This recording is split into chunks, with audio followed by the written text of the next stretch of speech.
हम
यहाँ पे खड़े थे और खड़े रहेंगे।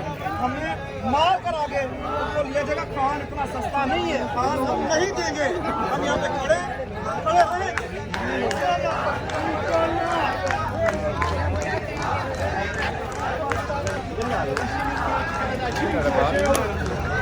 डट कर मुकाबला करना और इमरान खान ये लेकिन इंतहाई हालात इंतहाई शुक्रिया अदा करूँ और आपको इज्जतदार याद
इधर में आया इमरान खान हमारा जान है, दिल का टुकड़े शायद बोल मैं उसके लिए गर्दन भी काट देता हूँ ना। राना आपका कितना दम नहीं है, तू इधर आ जाएगा। ओ ये तू क्या अमीर इमरान खान की बात कर रहे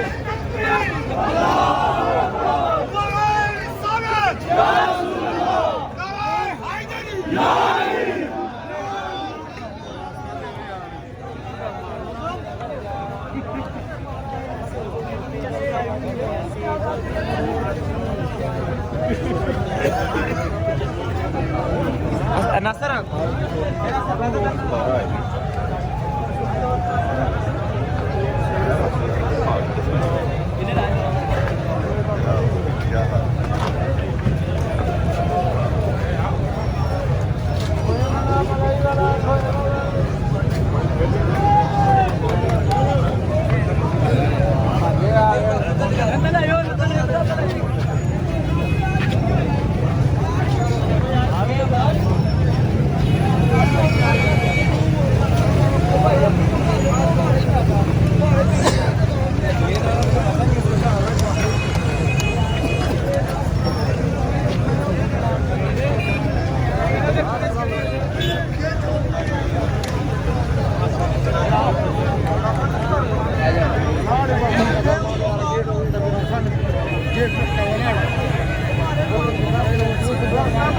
रास्ता बनाओ बल्ली साहब से कुछ रास्ता बनाओ।